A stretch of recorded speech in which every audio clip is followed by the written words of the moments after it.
One night in October 1944, something changed forever in the middle of the Pacific Ocean, and what happened there left the entire world wondering whether human courage still mattered against the power of machines. The waters near Samar Island in the Philippines lay silent beneath a starless sky. The sea was calm, almost peaceful, as if it didn't know that in a few minutes it would witness one of the most brutal displays of power ever seen. Shortly after midnight, radar operators, a system that detects distant objects using radio waves, aboard the USS Iowa, a massive American battleship, detected faint contacts to the west. They were large, fast ships emerging from the darkness. They were Japanese heavy cruisers, medium-sized but heavily armed warships, part of Admiral Kurita's fleet, a Japanese naval commander retreating after the chaotic battle near Samar. For the men on the Iowa's bridge, it was the moment they had been waiting for. Inside the ship's plotting room, engineers leaned over mechanical fire control computers, huge analog brains made of steel, and gears that processed data from radar, wind sensors, and rangefinders, instruments that measure distance. A red light blinked on the Mark 8 radar screen. Range, 35 kilometers, course confirmed. The target was probably the cruiser Kumano, a Japanese warship moving north at 40 kilometers per hour. Captain John McCrea, commander of the Iowa, gave the order that would echo across the Pacific. All batteries, prepare for full salvo. The men in Turret 1 got ready. Each of the 9 Mark 7 guns, 406 millimeters in diameter, weighed as much as a locomotive. The shells inside them, each weighing 1,225 kilograms, were loaded with meticulous precision. When the firing key was turned, the shockwave rippled through the ship's 57,000 tons of steel. The night erupted in orange light. The blast crushed the sea around the bow. Observers on nearby ships said it was as if the ocean itself had been punched. 40 seconds later, the horizon exploded. Through binoculars, lookouts saw a distant flash, then another, then a column of fire rising hundreds of meters into the sky. The first shell had struck its target. An officer whispered, "My God, we hit it." But there was no celebration, only silence and the low rumble of machinery reloading the guns. Within minutes, 5 more shells followed, each guided by radar corrections, each finding steel somewhere in the darkness. On the Japanese side, chaos ruled aboard the cruiser Kumano. Officers stared in disbelief as explosions tore apart the ship's stern.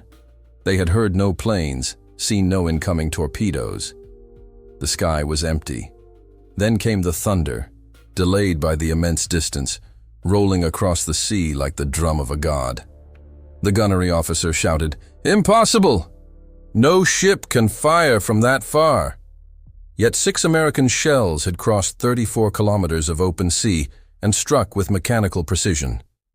In those few minutes, the myth of invincibility surrounding Japan's surface fleet began to crumble. What its admirals didn't yet realize was that this wasn't luck. It was the inevitable result of mathematics, radar, and industrial perfection converging at sea. The Iowa's fire control system didn't guess. It calculated. It measured humidity, wind, even the curvature of the earth. Each shell wasn't just fired, it was designed to arrive. When the echoes faded, the Pacific fell silent again, but nothing in it was the same. Aboard the Iowa, the deck still trembled. The gunners wiped sweat and soot from their faces, their ears ringing from the blast. Somewhere beyond the dark horizon, a Japanese cruiser burned unseen, its crew stunned by an enemy they couldn't even see. The night the sea trembled was more than a battle. It was a revelation that in 1944, the United States had turned physics into a weapon, and distance no longer offered safety.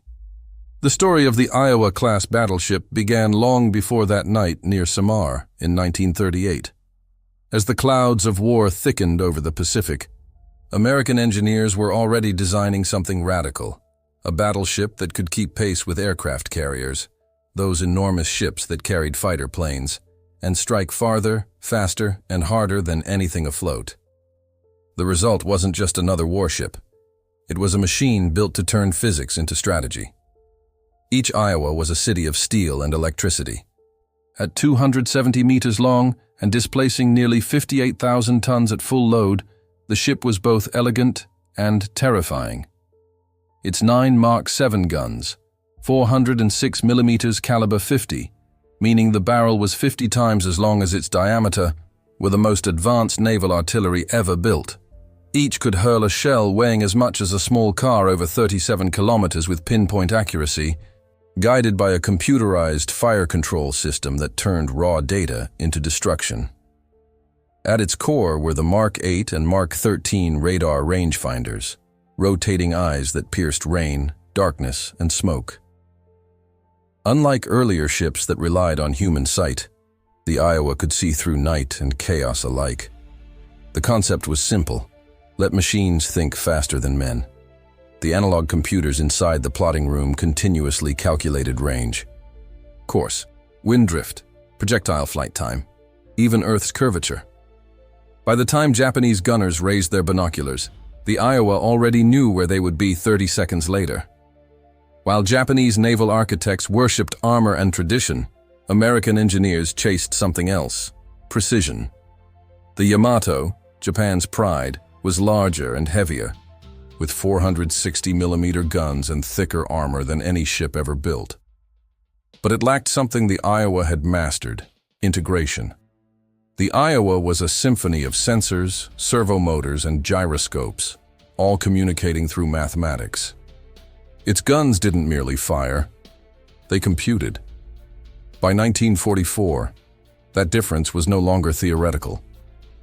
War had shifted from a test of courage to a test of calculation. Japan's admirals still believed victory came from spirit, the Bushido Code, the Emperor's will, the bravery of men. But the American admirals believed in something colder and far more relentless: industrial logic. They didn't build ships for honor, they built them to produce results. By the time the Iowa reached the Pacific, its power plant of 4 General Electric turbines could produce 212,000 horsepower, enough to drive it faster than most destroyers, those swift escort ships that guarded the fleet. It was armor and agility combined, the physical embodiment of a nation that treated technology as destiny. It could sail at 60 kilometers per hour, while firing salvos that displaced the ocean around its hull. Deep within its machinery decks, the boilers glowed with the heat of a steel mill, turning crude oil into power with industrial efficiency. Even its shells were miracles of manufacturing. Each consisted of 860 kilograms of steel casing and 180 kilograms of explosive, machined to tolerances measured in thousandths of a millimeter. At the U.S. Naval Gun Factory in Washington, machinists tested every shell by firing it into reinforced concrete blocks, measuring cracks, angles, and deviation. By 1944, the United States was producing these shells by the tens of thousands, each identical, each lethal, each a mathematical promise. The difference between Japan and the United States was now visible in the numbers. While Japan could produce perhaps 1 battleship every 2 years, the United States launched 4. While Japan still relied on optical gunnery, the U.S. had integrated radar into more than 60 major warships. And while Japanese shipyards struggled with fuel shortages, American shipyards operated on 3 shifts a day, lit by floodlights that made night indistinguishable from day. Admiral Raymond Spruance, an American naval commander, once described the Iowa as a weapon that speaks the language of industry. When its guns fired, it wasn't just an attack, it was a declaration of capability. Each salvo represented thousands of workers, engineers, and factories synchronized toward a single purpose. On the eve of the Battle of Leyte Gulf, Japanese intelligence reported that the Americans were escorting their carriers with fast battleships. The phrase itself sounded contradictory. To the Imperial Navy, no battleship could be fast. But to the Americans, speed was the new armor. A warship that could strike and vanish before counterfire arrived was invincible, not by superstition, but by physics. In Tokyo, Admiral Toyoda Soemu, supreme commander of the Japanese fleet, still believed in the decisive battle, the idea that one climactic clash could reverse Japan OAS fortunes. But the Iowa class had been built to make that idea obsolete.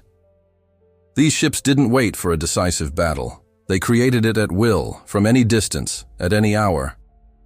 When steel spoke louder than strategy, the old codes of war, honor, courage, destiny, were replaced by mathematics, electricity, and industrial firepower.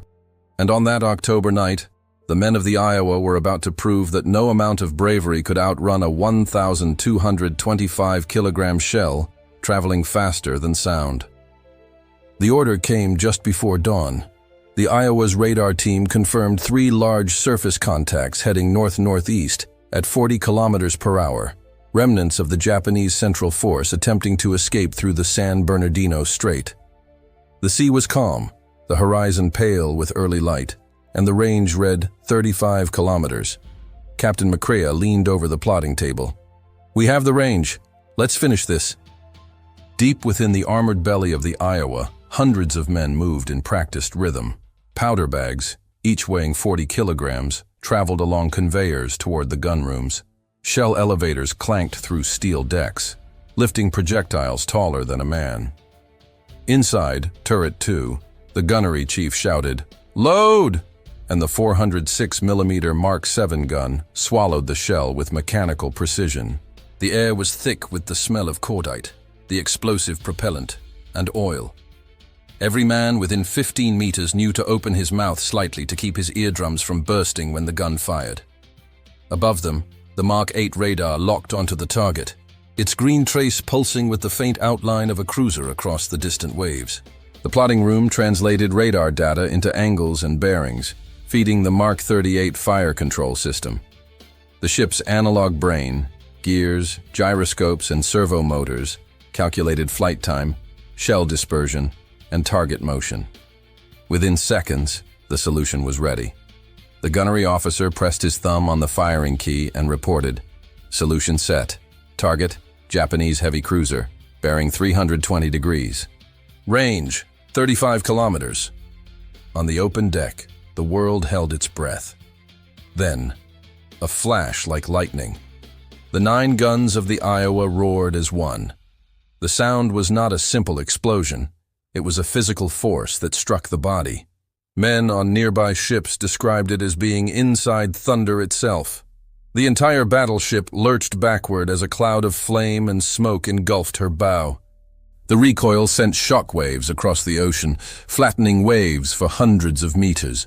High in the sky, the shells climbed toward the stratosphere. Each traced a ballistic arc higher than Mount Everest, invisible to the naked eye, traveling faster than sound. 40 seconds later, the horizon flickered. One explosion, then another, then 3 more in rapid succession. A tower of fire rose into the sky, orange against the pale dawn. Through his binoculars, the Iowa's spotting officer whispered, "Hit! Direct hit!" On the Japanese cruiser, Kumano, confusion erupted.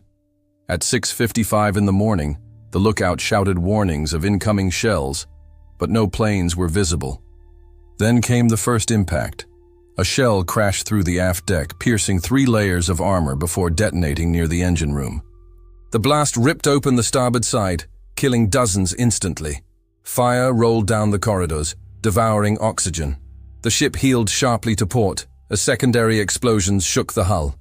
Lieutenant Hirata, the Kumano's navigation officer, later wrote in his diary, "We saw no planes, no ships, only the sea turning white with spray and the sound of endless thunder." The gunnery officers shouted that it was impossible. No enemy battleship could fire accurately from more than 32 kilometers. Yet as they argued, another shell struck ahead of the bridge, collapsing the deck like paper.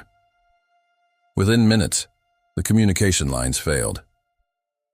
The bridge lost contact with the engine room. Flooding spread through the lower compartments.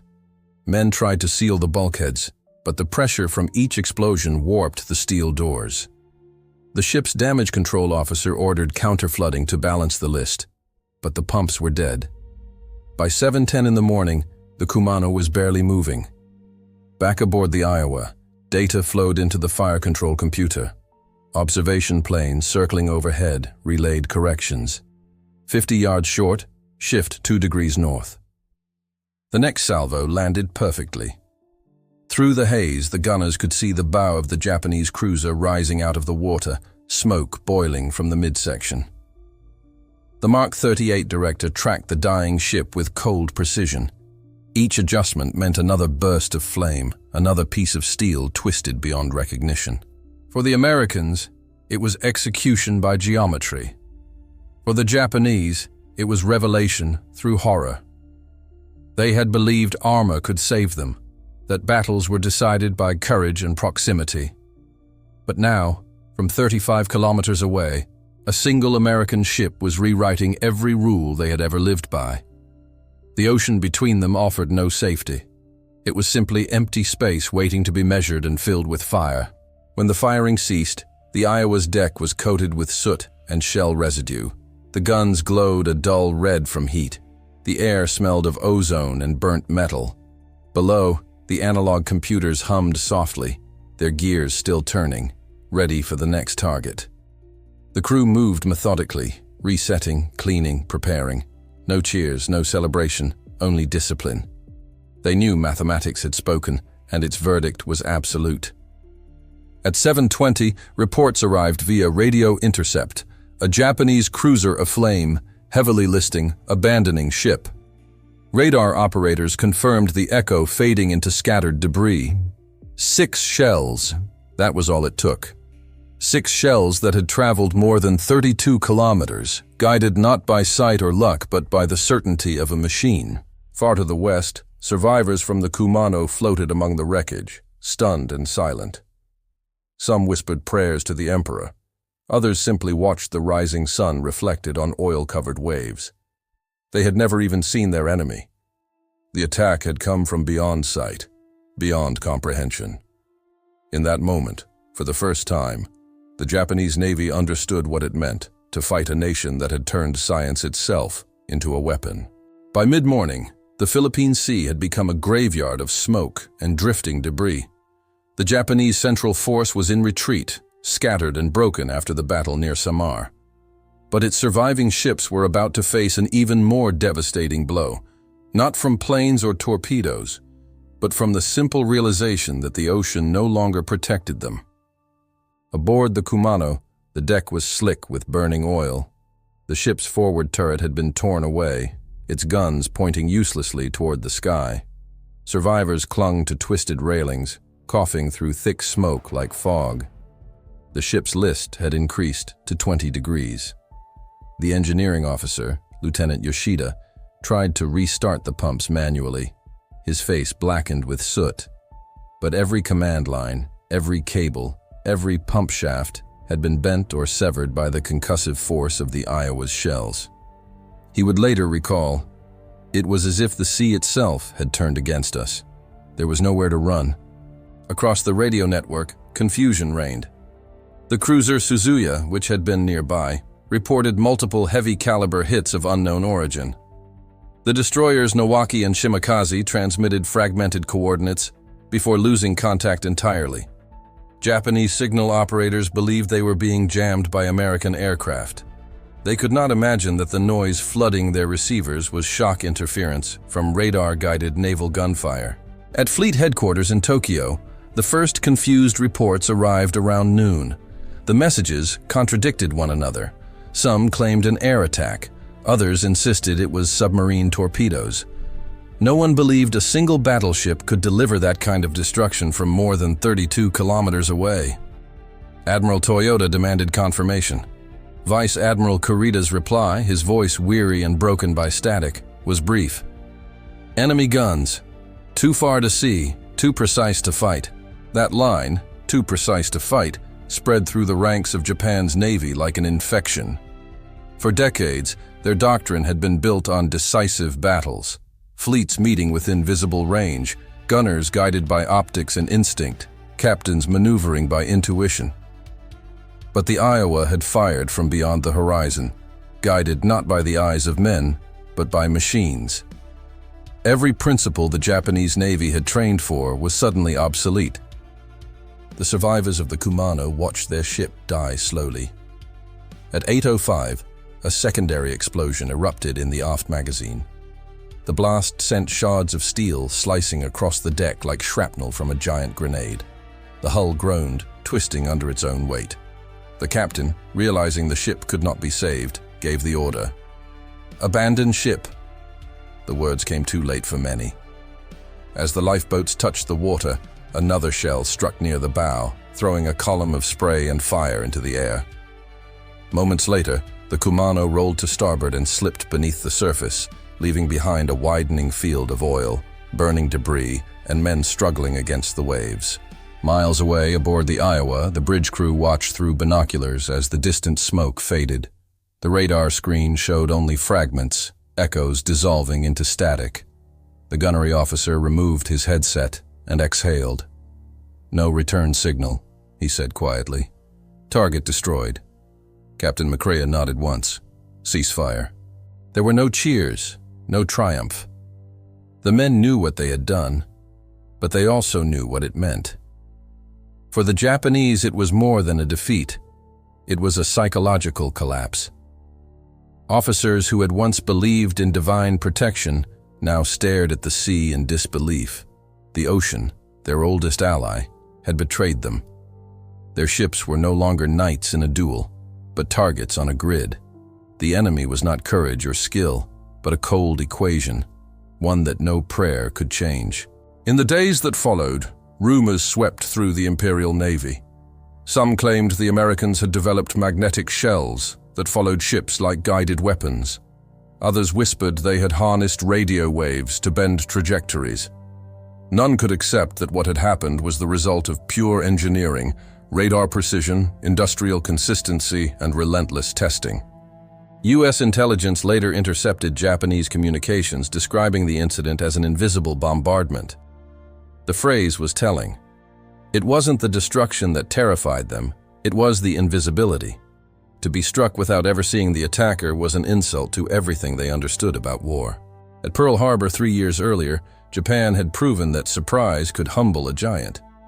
But in 1944, the United States had perfected a new kind of surprise, one that was measurable, repeatable, and industrial. The shockwave that rippled through the Japanese Navy after the destruction of the Kumano was not merely fear of firepower, it was fear of irrelevance. That afternoon aboard the Iowa, the sea was calm again. The sun sank beneath the horizon, painting the water red and gold. Sailors on deck scrubbed soot from the guns. A young loader, barely 19, leaned on the railing and stared into the fading light. "We never saw their faces," he murmured. The petty officer beside him replied, "That's the point. They never saw ours either."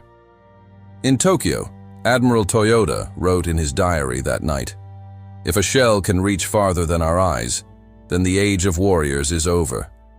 The 6 shells from the Iowa had done more than destroy a ship. They had erased a doctrine, shattered a belief system, and proven that courage alone could no longer win wars. The sea had spoken, and it spoke in the language of steel and radar. In the aftermath of the battle, the decks of the Iowa were silent. The acrid smell of gunpowder still lingered, and a thin layer of soot covered the brass fittings, turning everything the color of war. Deep within the hull, engineers inspected bearings, recalibrated servo motors, and logged barrel wear with pencil marks on oil-stained charts. There was no celebration, only maintenance. Aboard a ship like this, victory was measured in precision, not emotion. Among the crew was Ensign Harold Kent, a 24-year-old fire control officer from Ohio. Before the war, he had been a mathematics teacher. Now he sat before the Mark 8 computer, surrounded by spinning gears and humming gyroscopes, calculating trajectories that could decide the fate of thousands. "It's strange," he wrote later in a letter to his brother. "I never saw the enemy, never heard them. Only numbers, range, bearing, deviation. You feed the machine, and the machine delivers death." The men who powered the Iowa were not warriors in the old sense. They were technicians, machinists, electricians, ordinary Americans turned into instruments of a vast industrial orchestra. In the ammunition elevators, sailors with sweat-soaked shirts passed 40-kilogram powder bags hand to hand. In the engine room, the heat was unbearable, the roar of turbines constant. Yet every valve turned, every bolt tightened, every calculation made was part of the same equation, turning labor into force, intelligence into fire. Lieutenant William Briggs, the ship's chief gunnery engineer, once described the process with clinical detachment. Our weapons didn't just work, they reasoned. Radar gave us eyes, the computer gave us the brain, and the crew provided the hands. It was this combination of machine logic and human discipline that made the Iowa something beyond comprehension to its enemies. Back home, the hands that built those machines were no less extraordinary. In the foundries of Pennsylvania, women in welding masks shaped the barrels that now glowed red over the Pacific. In Detroit, factory workers assembled fire control servos with the same care once reserved for luxury cars. In Kansas, teenage girls packed powder bags under the supervision of engineers who measured every gram for uniform burn rate. None of them would ever see the ocean, yet their fingerprints were on every explosion. For every Iowa-class shell fired, there were 1,000 invisible actions behind it. Designers drafting blueprints, machinists cutting tolerances to the 10,000th of a millimeter, rail workers shipping steel from mill to dock. When those 6 shells left the Iowa's guns, they carried within them the total sum of America's industrial soul. On the bridge, Captain McCrea understood this in a way few others did. He had served long enough to remember when naval battles were duels of will and chance. Now, standing beside a humming radar console, he realized he no longer commanded men in a fight, but a process, a vast living system that began in a steel mill and ended in a fireball miles away. "We weren't fighting sailors anymore," he later told a journalist. "We were fighting nations as factories." For the Japanese, that same realization was devastating. Survivors from the Kumano were rescued days later by destroyers still reeking of fuel and smoke. A petty officer wrote in his diary, "We fought like warriors, they fought like engineers. We couldn't match them because we couldn't build them." The human equation of the Pacific War was cruelly simple. The stronger the machinery became, the smaller the individual seemed. The precision of a gunner mattered less than the accuracy of a machine lathe. The courage of a captain meant little against radar-guided shells. In this new kind of war, emotion had been replaced by calibration. And yet, amid the mechanical perfection, traces of humanity endured. In the mess that afternoon, sailors shared black coffee and hard bread, speaking softly about home. Someone mentioned the guns had fired fewer shells than expected. Another said he'd seen something burning in the distance but wasn't sure if it was a ship or an oil slick. No one used the word kill. They simply nodded, finished their coffee, and returned to their stations. That night, as the Iowa steamed eastward, Harold Kent stood alone on deck, watching the moon's reflection shimmer across the black water.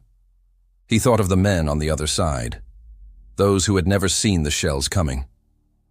"Maybe they thought they were safe because they couldn't see us," he wrote in his journal. "We thought we were right because we could." He didn't know it yet, but historians would later call that night the turning point of modern naval warfare, the moment when human instinct finally surrendered to industrial precision.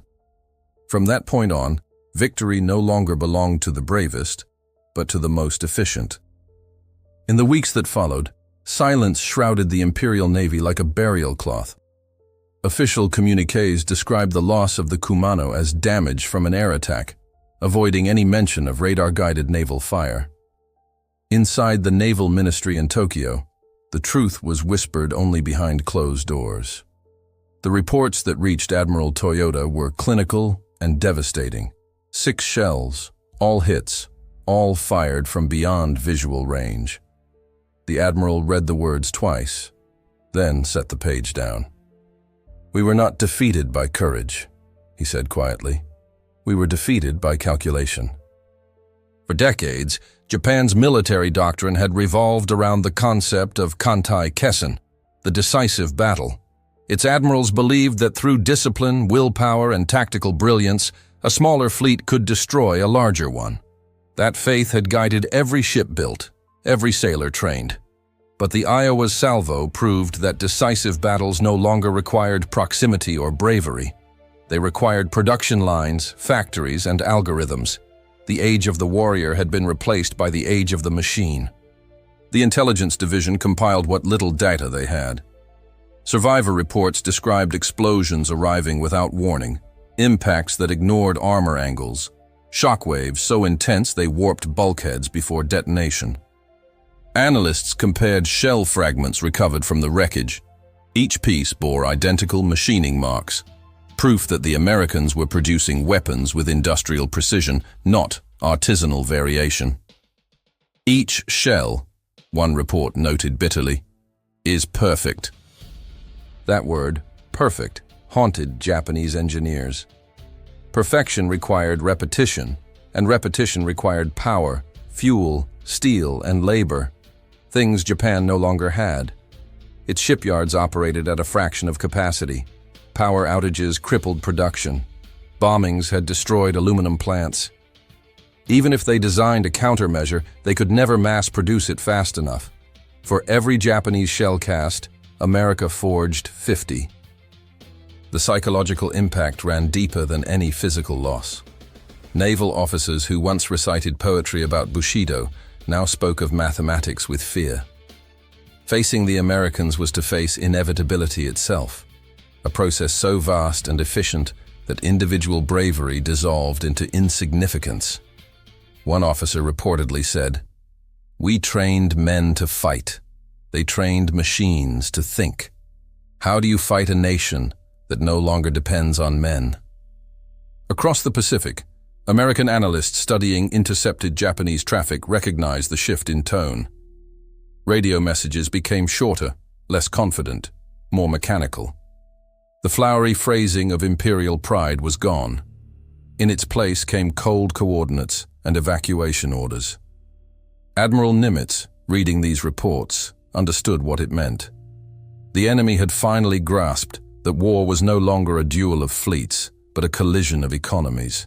Back in the United States, newspapers celebrated the victories in Leyte Gulf and the destruction of Japan's surface fleet. Few readers understood what had truly happened that night. They saw headlines about heroic gunnery and unmatched accuracy, not the reality that machines had begun to make decisions faster than men could think.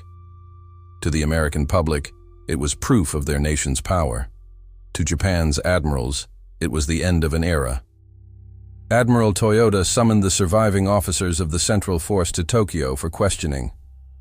In the meeting, he asked a single simple question: "Why did our armor fail?"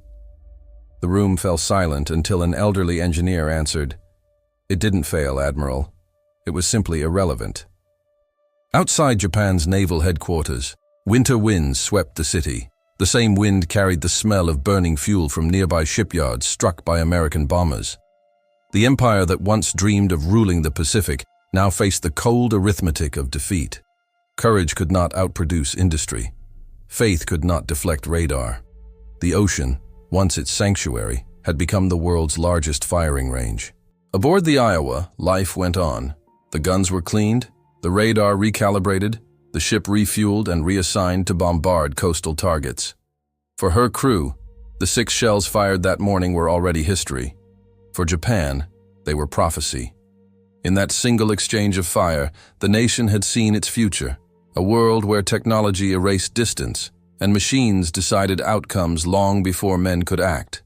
When the war ended less than a year later, Japan's naval archives were open to Allied researchers.